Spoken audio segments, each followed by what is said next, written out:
Another VIP on Suddenly Single, doyen of the arts, stand-up comedian, celebrated artist, published author.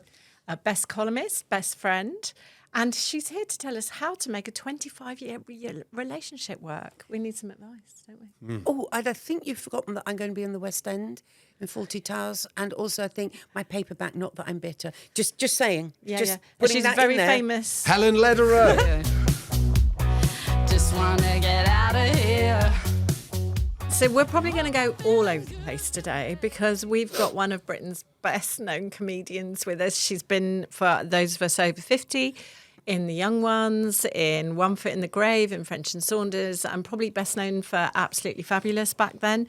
But she is soon to be in Fawlty Towers on the stage in the West End, and we're going to see her on the TV over Easter. Sorry, Easter. It's not Christmas yet, Easter. And she's also, I hope she'll agree with me, a good friend of Tim and I's. Yeah. Helen Lederer, who Helen was Lederer. born in Wales. I was in Llandovery. Is that how you pronounce it? Yeah, very good. Two with the- L's. Yeah. But do you classify yourself as Welsh or? I will if I get a job in Yes, of Wales. course, yeah. I'm very happy to Yeah. be extremely Welsh. But then people say, oh, what age did you leave Wales? And I go, 6 months.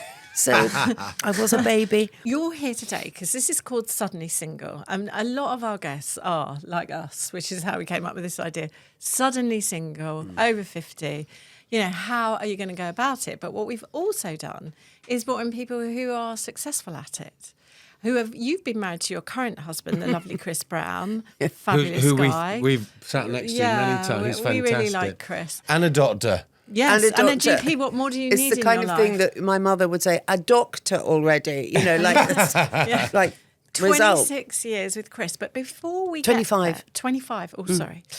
Oh, what is that? A silver? It's a something. Yeah, it's a silver. Yeah. I think it's An a silver. achievement. It's Yeah, a card. You get a achievement. card. You get a do? card. Okay. What, an Amex? Not from the Yes, probably. silver Funny. Amex. Before we get to you being successful with Chris, I just wanted to go back over some of your past, if that's all right. So your first husband worked at The Observer. He was the editor, Roger Alton. And you said something about him that made me smile because you said, I met a man at a book launch. I knew I would marry him and I knew I would divorce him. But what interests me is why did you say that? How did you know that? That's the story that makes me laugh. Well, so in junior school, we had this, Mary James, there's this rule that on your thumb, if you have like 3 creases, it's like your marriage line, and then it will show that you're divorced.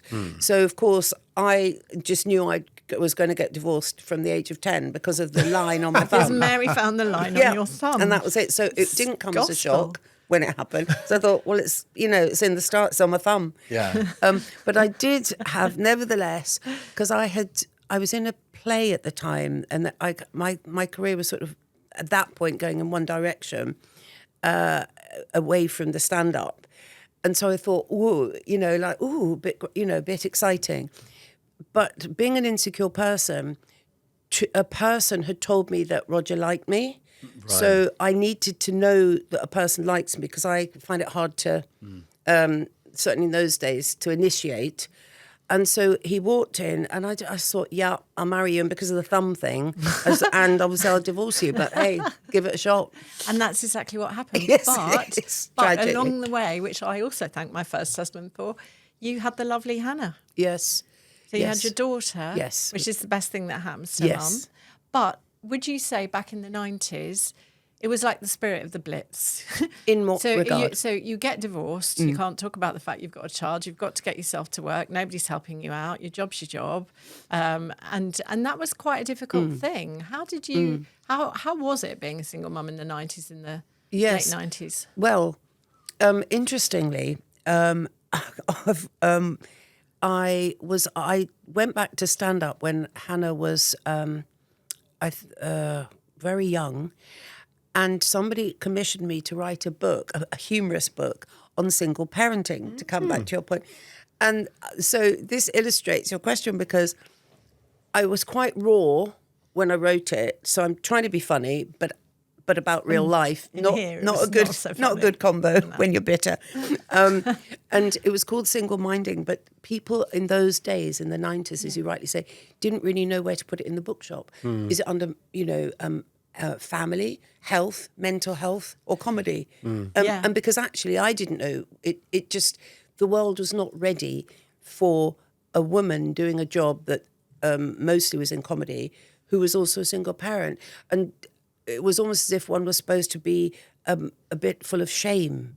And so I remember doing the interviews for the PR, and people would say, but why did you get married then? As if like you did it on purpose Yeah. to get, my aim was to get divorced. That was my goal. Yeah, It very wasn't funny. my goal. How long were you married?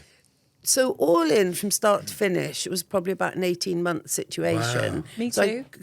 I got actually married when I was 6 months pregnant. So the dress, lovely velvet dress, I may say, had to be lovely sort of, embroidery thing going on. That sounds a bit hippie, but anyway, it was nice. Had to be sort of let out in the fittings because... Yeah. But... That's quite an intense period of your time then. Yes. Get married, get divorced, Yeah. new baby. Yeah. Yeah. Not restart the career, but get back on the carousel. It was really restart because I think you are different. You are different. You are changed, and we've all Yeah. got children, haven't we? Yeah.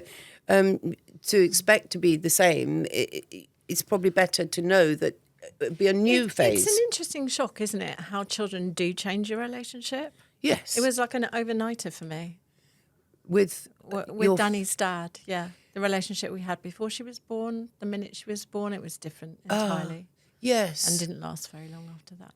and And that was my fault, or Right. my decision. For Yeah. whatever, it does There were- change things, Yeah. and it's not for everyone. No. Or perhaps nowadays with maturity, which I can't avoid, I am very mature. One might be more open to talking or accepting. But I think when you both want something to happen, and you probably have, fallen in love, Yeah. the disappointment when that doesn't sustain. Even though you saw on your thumb it wouldn't last. I know it was that was disappointing. slightly humorous, but true, but humorous. And and we did do. I mean, I write about it in Not That Yeah. I'm Bitter. We did do the therapy. Did you? Yeah, we did variations. That was quite new-ish then, That's wasn't it. it, in the 90s? We did therapy. Are you still managing to have a previous relationship with your ex? Because obviously you share a child with him. Do you still, you can know, hi, Yes. how are you? And Yes, I think it is that, because I think the thing to remind oneself is you get divorced for a reason, and so to recreate what does friendship look like, and obviously there's a period of mourning and disappointment on both sides, so it takes a while, and then you go, well, you do see it, don't you? Blended families full of Yeah, admiration, absolutely. like their mates. My current husband gets on well Chris. with Roger, and I think they'd probably rather that I wasn't in the room, just to kind of mess it all up. Chris is very, for a doctor, he's very gregarious, isn't he? And will chat to everybody. He likes And people. He's somebody that will listen to people, Yeah. won't he, as well? Yeah. So what made, apart from Chris being perfect, what made an 18-month marriage be replaced by 25 years and counting marriage? Was it you that changed, or was it you who changed on who you chose as your partner? Right. Well, I think a lot of is with the change question, timing, because Hannah was 9, and I'd had a lot of. I couldn't get a boyfriend for love or money. Right. I could not. And also there's that insecurity. And then I remember I was on a date and I dared yawn, because you know what it's like when you've got a child. You're tired. And he said, "Oh, sorry, I'm keeping you up." I thought, "Oh, yes, that's not the best way to behave." But and then also So Chris didn't mind your narcolepsy. He was fine if you fell asleep in the soup. Got through that. No, so I think it's timing, because had I met Chris before, I don't think I'd have considered him. Really? Because he's from, both husbands have not been in my business. I have gone out with writers and comedians. Yeah. Because I think those people are very, very exciting, and I love the humour. I mean, the tribe thing. I know when I'm with someone and I can say really bad things and they'll laugh. And they'll feed off it, yeah. Exactly. I mean, there's a joy in that tribe thing. Yeah. Like, because you just cleave to the people who get you. Yeah. So the husbands have not been in the same field as me. But I think that, so I don't know. It was a chance meeting. Yeah, how did you meet him? Didn't look great. Don't think the hair was particularly clean. It was a dinner dance thing in Wiltshire with my best friend from school. She had invited me. I was only there on condition that I could write it up for a monologue for Woman's Hour. I thought, all right, well, as long as I get a gig out of it kind of thing. And there we were in the Wiltshire car park, Freemasons dinner dance. And I thought, oh, God, like really horrible. Like I can be quite obviously a horrible person. I just got, why am I here? And I'd loads of underwear, just like lots of always black clothes. And then I saw him because he was going to join our table. And Christine, my friend, says to this moment, she can remember the moment of our eyes meeting. She can actually remember the moment. So it's really weird. And I'm sorry, it does sound a bit Mills and Boone, but nothing wrong with Mills and Boone at all. So you literally saw him and that was it? Well, then I thought, I better behave. I just thought, oh, okay. Because I was going, like this. Oh, I'm here. Everyone's in a pashmina. And then I thought, and then I said something a bit witty, I thought, about his bow tie, which was a bit critical. And he stood up for himself. I thought, fine, okay, Helen, just lose the attitude and ask him about himself, because that's what my mother told me I should always do. I was brought up to ask people about themselves. I think it's not a bad thing. And then we danced. And then, of course, in Wiltshire, in Warminster, everyone talked about it. It was like the talk of the town, because there's only a few doctors there. So there were about 7 doctors, so everyone knew him.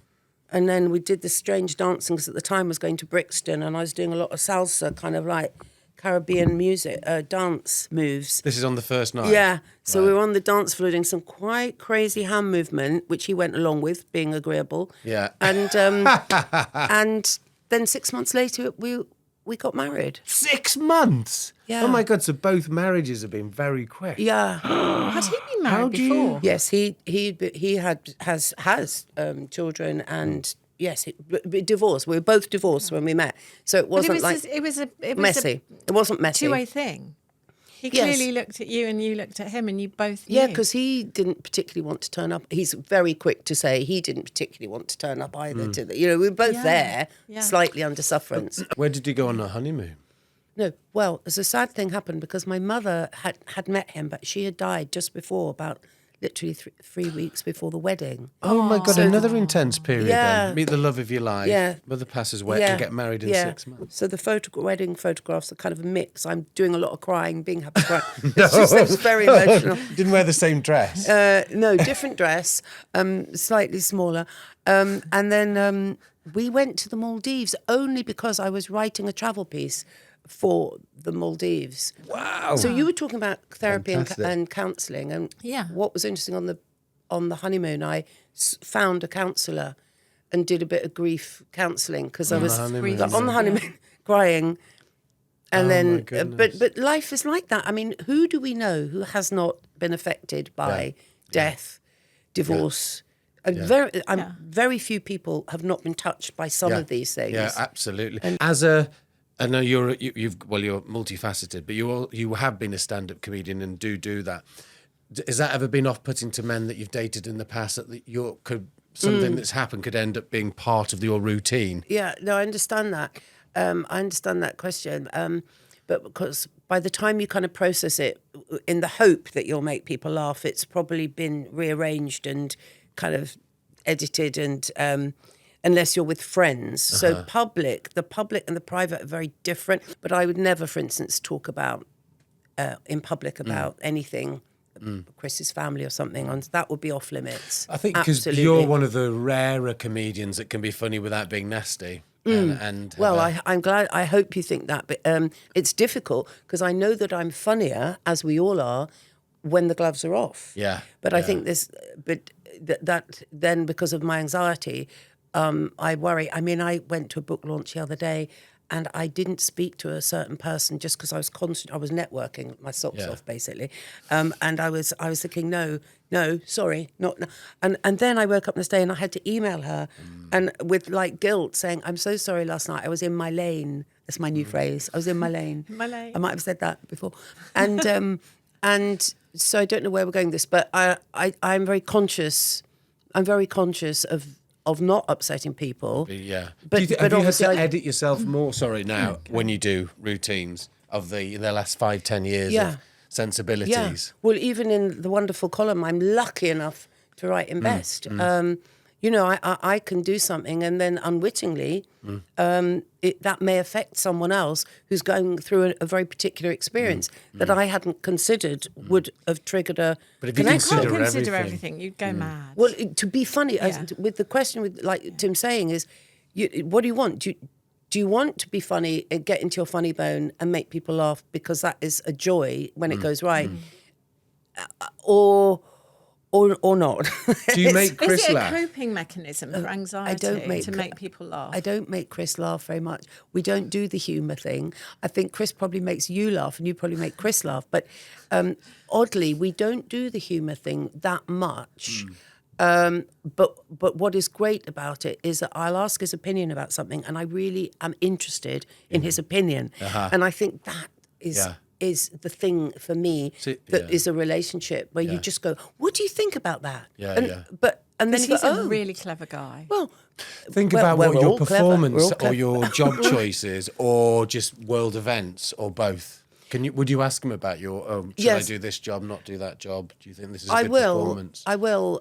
He did a very good. I'm sounding a good balancing with Hannah and the teenage.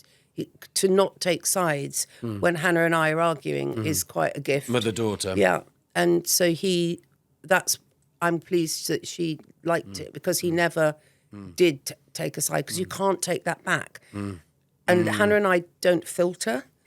I can just imagine it. It's Tom and Jerry back at the Lederer household. It's and I remember that somebody else felt sorry for Chris because when Chris would make a joke, and Hannah and I would look at each other and go, anyway, and we just and so poor Chris. it's quite We should have hard. Chris on. It is quite because we were probably very similarly wired, and I think we just have a different vibration.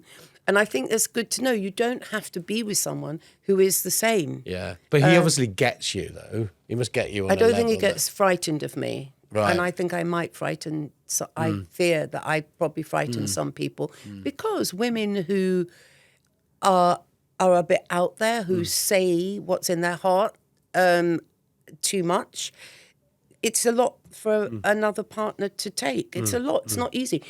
It's not easy being in a relationship.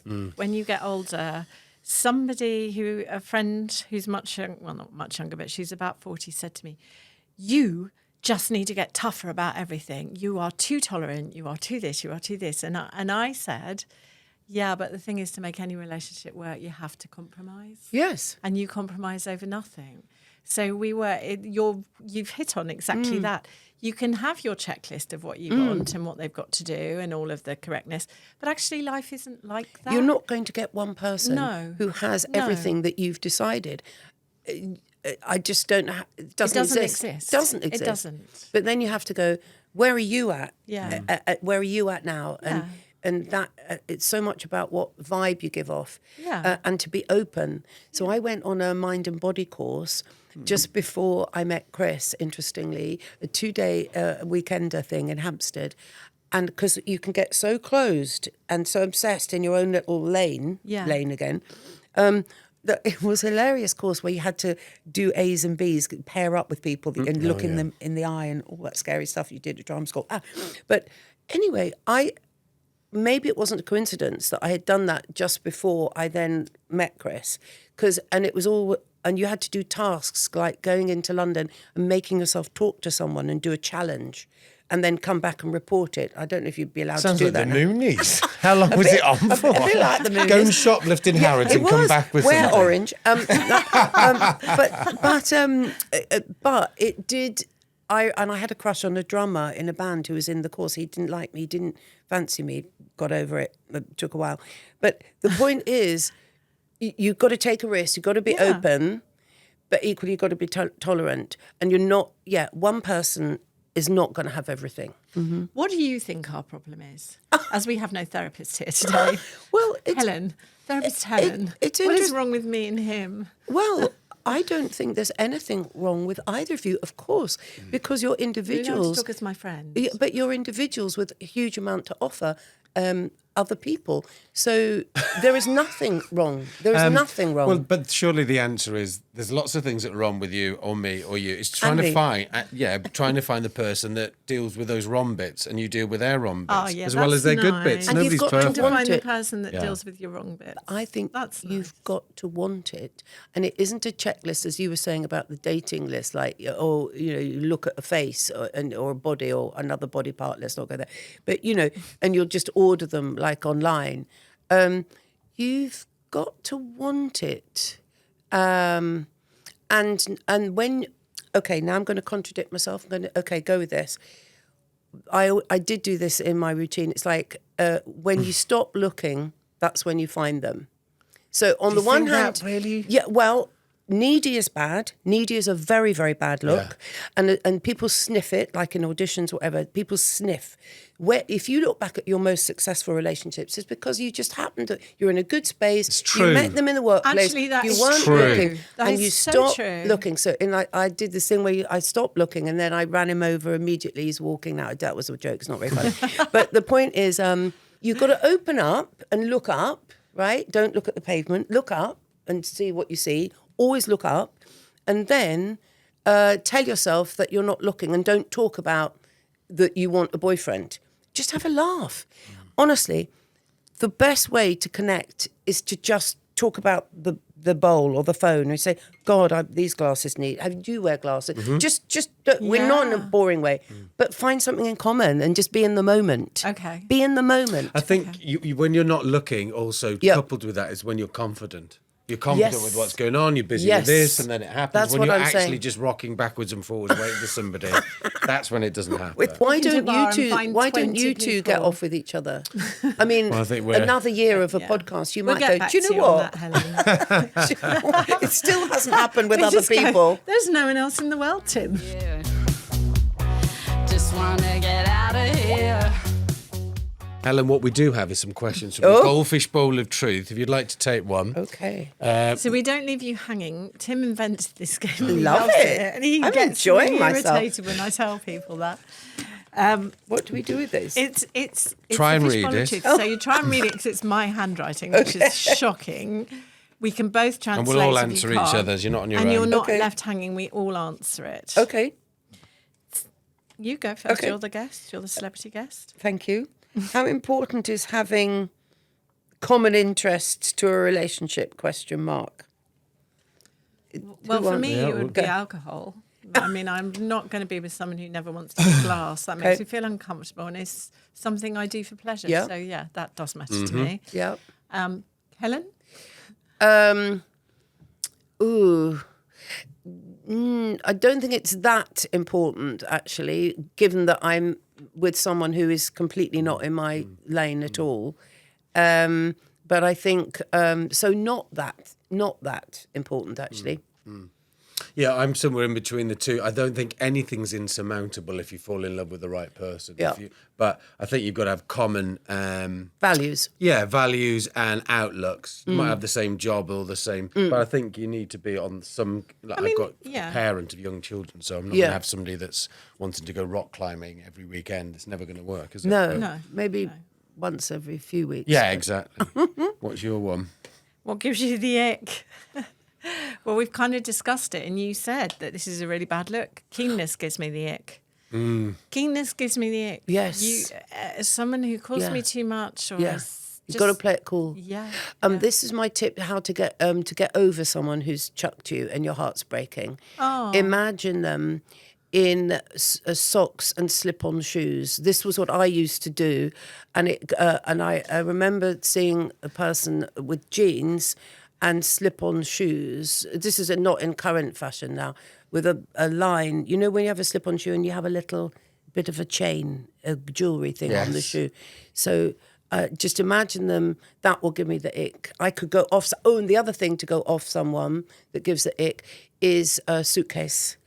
A person with the wrong kind of suitcase can also put me off. What if it's not expensive enough? Or No, it's it just looks too eager. Just a suitcase.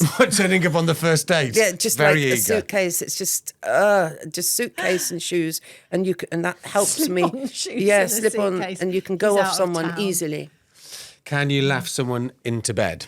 Well, now you should be able to answer this one.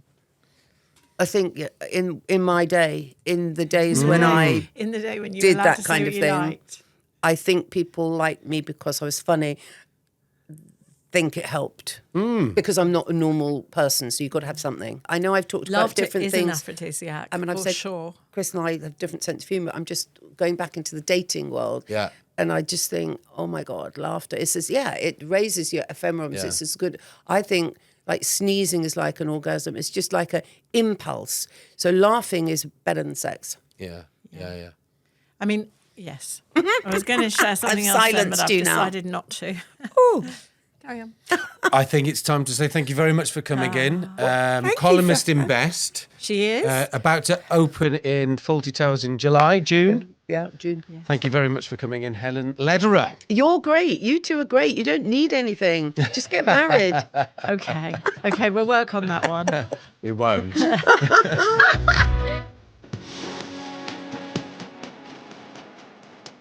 On the next episode of Suddenly Single, prepare yourself for a hoot. It's fan favourite and all-round funny comedian and actress Sherry Hewson.